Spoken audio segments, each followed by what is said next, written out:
Be me, 32F. Writing this from my kitchen table. Toddler is down for his nap. House is quiet, except for the hum of the dishwasher. Husband won't be home for another 4 hours. This is my life now. If you told me this 10 years ago, I would have laughed in your face. Then probably written a 10,000-word blog post about your internalized misogyny. But here we are. I feel like I've lived 2 different lives. I'm an ex-feminist who became a tradwife. Go ahead, pick your jaw up off the floor. My journey into the abyss began where many do. A liberal arts college, born in the mid-90s. Grew up a normal suburban kid. My parents were fine. A little boring, but stable. Went off to college, bright-eyed and ready to find myself. Majored in sociology with a minor in gender studies. It was like getting a software update for my brain. Everything was a construct. Everything was the patriarchy. The professor who gave me a B- on a paper. Patriarchy. The barista who put whole milk in my latte instead of soy. Patriarchy. I remember my dorm room. Walls covered in Smash the Patriarchy posters. My roommate, a sweet girl from Ohio studying nursing, just wanted to put up a poster of a sunset. I explained to her how the romanticization of nature was a tool of colonialist oppression. She moved out the next semester. Can't imagine why. Dating was a minefield of my own making. I saw relationships not as partnerships, but as practical applications of feminist theory. There were 2 types of guys I'd date. Type 1, the walking apology. These guys were usually also in the humanities department. They used words like problematic in casual conversation. They'd preface every opinion with, as a cishet white male, I recognize my privilege, but...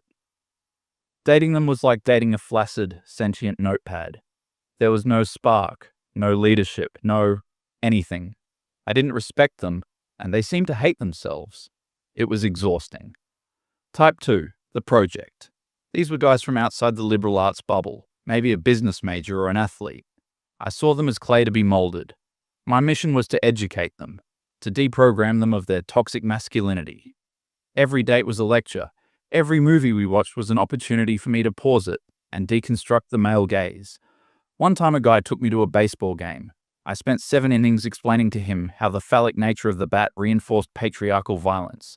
He bought me a hot dog and then never called me again. My longest college relationship was with a guy named Kyle. Peak type 1. Thin. Wore glasses he didn't need. Owned an impressive collection of tote bags. Our entire relationship was a performance. We'd go to protests, attend dialogues, and constantly check each other's privilege. It wasn't a romance. It was a non-profit organization with 2 resentful employees. We'd have these marathon fights that were really just competitive wokeness contests. You're invalidating my lived experience by centering your own emotional response. Well, you're weaponizing your identity to shut down a valid critique of your problematic language. It was like a parody, but we were dead serious. He eventually cheated on me with a girl from his poetry slam collective. When I confronted him, he explained that our relationship's attempt to adhere to monogamous norms was inherently oppressive, and his transgression was actually a form of revolutionary praxis. I cried for 3 days, not because I missed him, but because I almost believed him. Graduated in 2015. Armed with a $50,000 degree in Why the World is Bad, I was ready to fix it. Got a job at a non-profit that focused on community advocacy. Said it important. Reality. I was an underpaid glorified secretary in an office full of Kyles and older versions of me. The atmosphere was suffocating. It was a snake pit of passive aggression and social justice one-upmanship. Someone would bring in donuts, and there'd be a 45-minute Slack debate about the ethics of sugar production and whether the donut box was sufficiently inclusive. My boss, a woman named Sharon who was in her late 40s, was the final boss of my ideology. Divorced twice. No kids. Her entire identity was her career. She was perpetually stressed, angry, and seemed to subsist entirely on lukewarm coffee and a sense of moral superiority. She was my hero. She was who I was supposed to become. The thought filled me with a deep, cold dread that I couldn't articulate. My late 20s were a blur of rage and exhaustion. I was a girl boss. I leaned in so hard I was practically horizontal. My day started with scrolling through Twitter, getting angry about some injustice. I'd go to work, get angry about some microaggression in a meeting. I'd come home, get in an argument with a stranger in a Facebook comment section. My entire emotional spectrum was just different shades of indignation. My health was a wreck. I had constant anxiety. I'd lie awake at night, my heart pounding, mentally composing arguments with imaginary sexists. I had migraines. My stomach was always in knots. My doctor told me to reduce stress. How do you reduce stress when your entire belief system is predicated on the idea that you are a soldier in a perpetual, all-encompassing war against an invisible enemy? I was fighting for liberation, but I'd never felt more trapped. Then I turned 29. It's a cliché, but it's true. 30 starts looking at you like a freight train in a tunnel. All my feminist theory didn't stop that primal, biological panic from setting in. I was alone.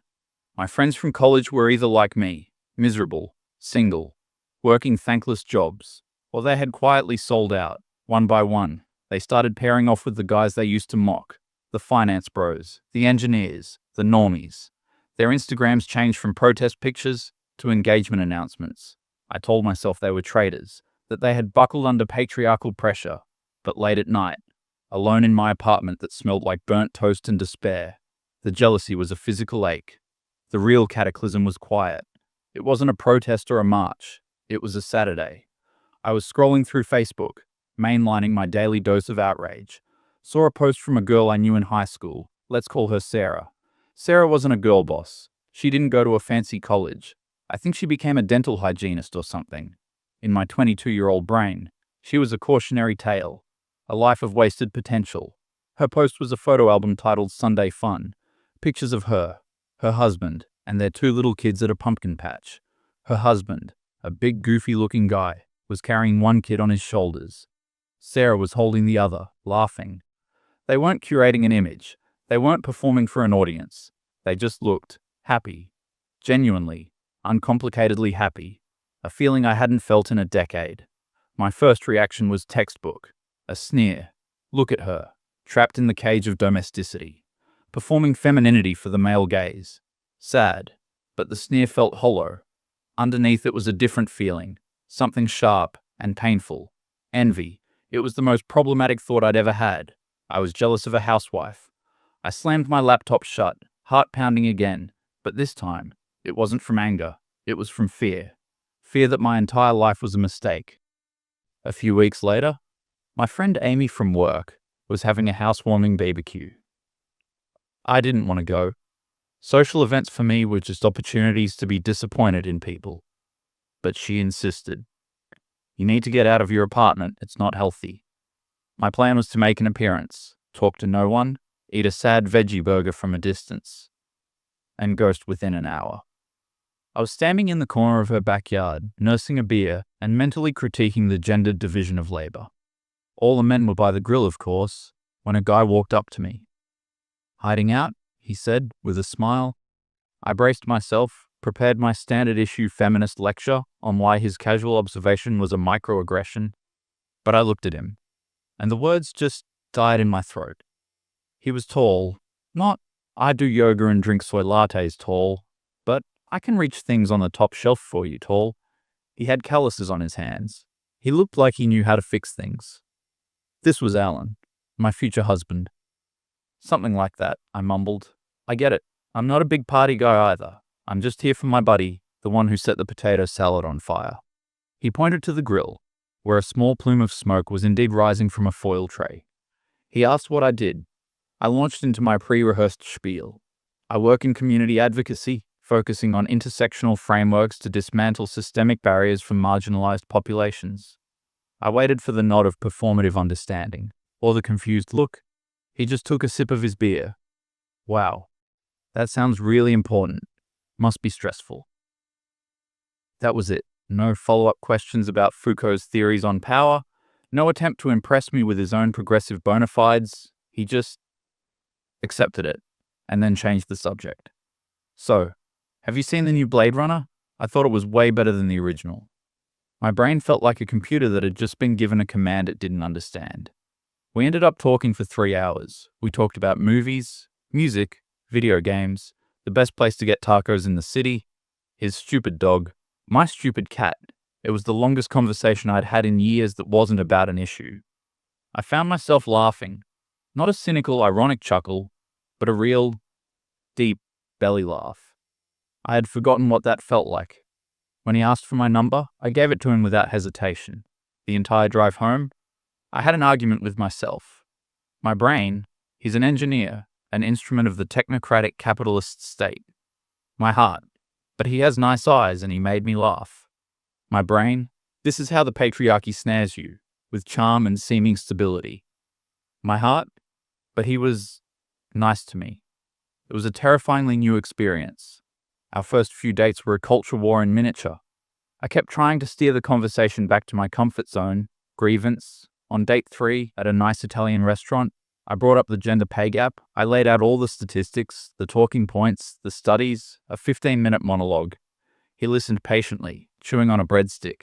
When I was done, breathless and righteous, he just nodded slowly. Yeah, that's messed up. Things should be fair. He paused. Are you going to finish your lasagna? I was speechless. I had built this entire fortress of academic jargon and moral outrage, and he just walked around it. He refused to fight with me. One night, I was on one of my rants. I don't even remember what it was about. Probably how air conditioning is sexist. I was pacing around his living room, getting more and more worked up. He was sitting on the couch, watching me. Finally, he just held up a hand. Hey, he said, his voice calm and firm. I love you, but I just got home from a 10-hour shift. I'm exhausted. Can we please just be quiet together for a little while? We can talk about this tomorrow if you want. I stopped mid-sentence. My entire nervous system crashed. No man had ever done that. My past boyfriends would have either engaged, leading to a 4-hour screaming match, or they would have cowered and apologized for making me upset. Alan just drew a boundary, a reasonable, healthy boundary. I felt a flash of fury, followed by a wave of relief. I didn't have to perform. I didn't have to fight.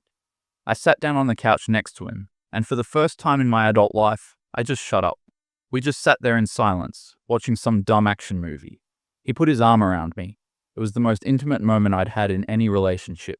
He didn't try to liberate me with words. He just showed me what a healthy partnership looked like. My sink was clogged. I had been ignoring it for a month, planning to write a strongly worded letter to my landlord. Alan came over, took one look at it, went to his car, and came back with a toolbox, fixed it in 20 minutes. I didn't know how to react. I just stood there. Thank you, I said, feeling weird. No problem, babe, he said, wiping his hands on a rag. That's what I'm here for. My feminist brain was screaming. He's reinforcing gender roles. You are a damsel in distress, but my actual self was just grateful. A problem I had was now gone because of him. It was simple. It was real. Unlike dismantling heteronormativity, which was an abstract concept that just made me tired and angry. I started to change. I found myself wanting to do things for him, not out of obligation, not as emotional labor. I just wanted to. He'd have a tough week at work, so I'd make sure his favorite beer was in the fridge. I'd cook him a nice dinner. It felt good. Making him happy made me happy. What a revolutionary concept. I started to unplug from the outrage machine. I deleted Twitter. I unfollowed the angry bloggers. My old friends noticed. You seem different, they'd say, with a hint of accusation.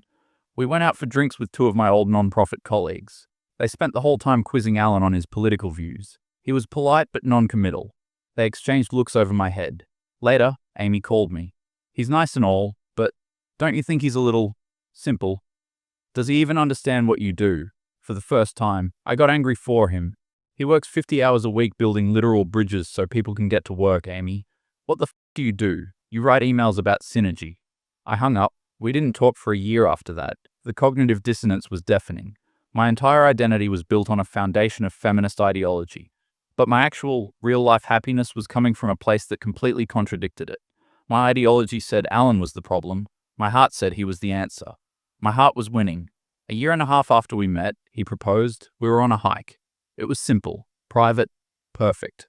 I said yes without a moment's hesitation. Some of my old friends sent congratulations. Some sent links to articles about the patriarchal history of marriage. Some just went silent. My mum cried. She said, "I'm just so glad you found a good man who makes you smile." It was that simple for her. I had spent a decade making it complicated. About 6 months before the wedding, Alan got a massive job offer. It was a huge promotion. A manager role. Double his salary. The only catch? It was in a different state. 600 miles away. My job at the non-profit was obviously tied to the city we lived in. We were at a crossroads. I spiraled. Do I ask him to turn it down? Do I try to find another miserable non-profit job in the new city? Do we try long distance? The thought of starting over in my career filled me with more dread than ever. I was 31. The idea of being the new girl in another office full of Sharons and Amys was soul-crushing. One night, Alan sat me down on the couch. Our couch.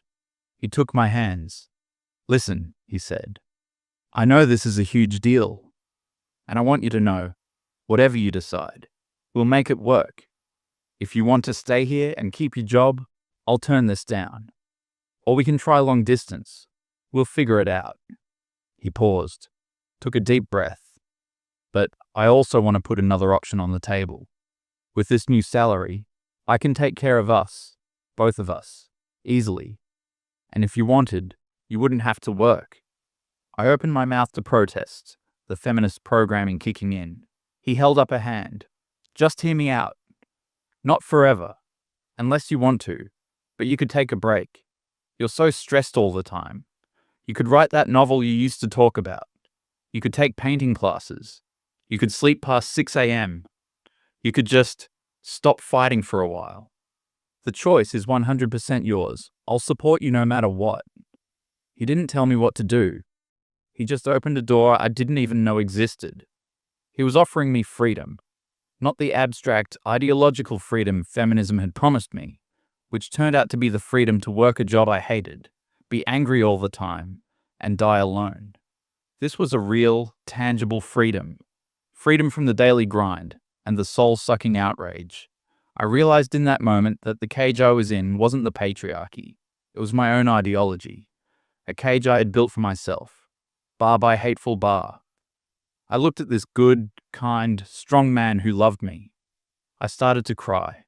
Not tears of sadness or anger, but of overwhelming relief. "I want to take a break," I sobbed. "I'm so tired." He just pulled me into his arms and held me. 2 weeks later, I walked into Sharon's office and gave my notice. It was the most terrifying and exhilarating moment of my life. We moved.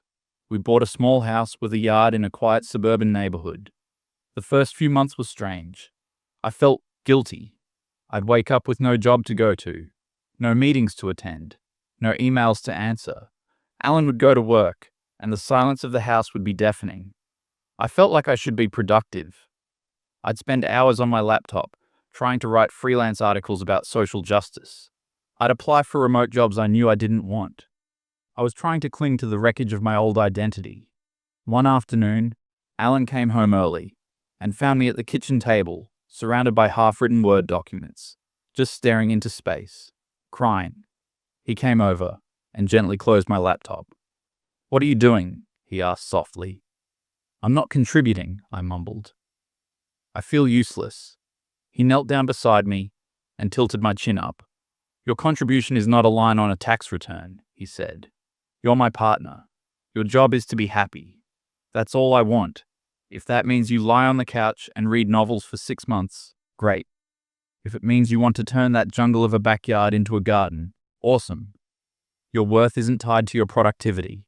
Permission." He gave me permission to just be. So I stopped trying to be my old self. I started small. I started cleaning the house, not as a chore, but as an act of creation. I organized the closets. I scrubbed the floors. I put up pictures. Transforming chaos into order felt powerful, more powerful than any protest I'd ever attended. Then I started cooking, really cooking, not just microwaving a sad veggie burger. I bought cookbooks. I watched YouTube videos. I learned how to make sauces from scratch, how to bake bread. I found I loved it. It was creative, hands-on, and had a tangible result. You couldn't argue with a perfect roast chicken. It was just good. The look on Alan's face when he'd come home, tired from work, to a warm, clean house and the smell of a home-cooked meal, that look was more validating than any promotion or accolade I had ever received in my career. It wasn't about being a doll. It was about creating comfort and joy. A year after we moved, our son, Leo, was born. If meeting Alan cracked the foundation of my old self, becoming a mother bulldozed it. Holding this tiny, helpless person in my arms. All the theory, all the jargon, all the intellectual posturing just evaporated. This was real. This was biology. This was love in its most ferocious, primal form. The need to protect and nurture him was an instinct so powerful it eclipsed everything else. It wasn't a social construct. It was the core of my being.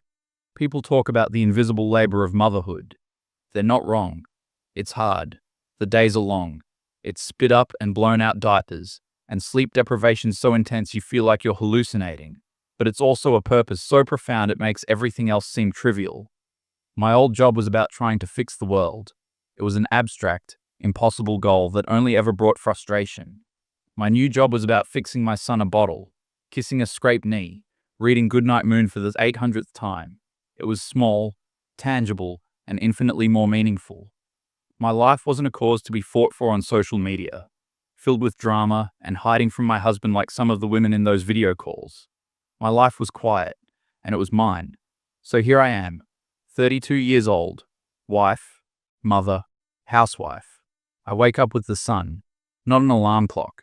I make coffee and pack my husband's lunch while he's at work providing for us. I provide a peaceful, loving home for him to return to. I'm raising our son. I tend my garden. I cook. I clean. I bake. I'm a tradwife. I guess I'm a lot like those women who find faith in tradition after a life of liberalism. It's a journey back to something that feels ancient and true. My hands are not soft anymore. They have small cuts from gardening and calluses from kneading dough. I haven't been this tired or this happy in my entire life. Sometimes I log into my old Facebook account, a digital graveyard of my past self. I see my old friends. They're directors and VPs now. They post about their latest conference, their newest op-ed, their exhaustion. They post infographics about the importance of self-care, and then answer work emails at 11 p.m. They are still fighting, still angry, still trying to fix the world. I don't resent them. I just feel a quiet sadness for them, for the me I used to be. Feminism promised me liberation and power, but its version of power was just a new kind of servitude.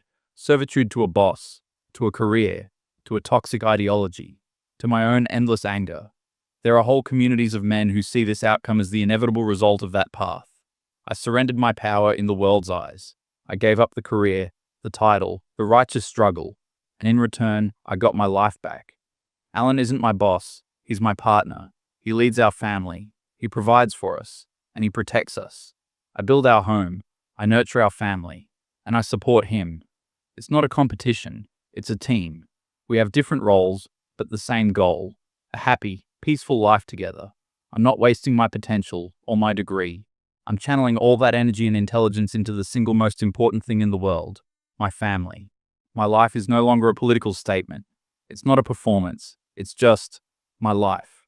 Quiet, simple, and overflowing with a love I never thought was possible.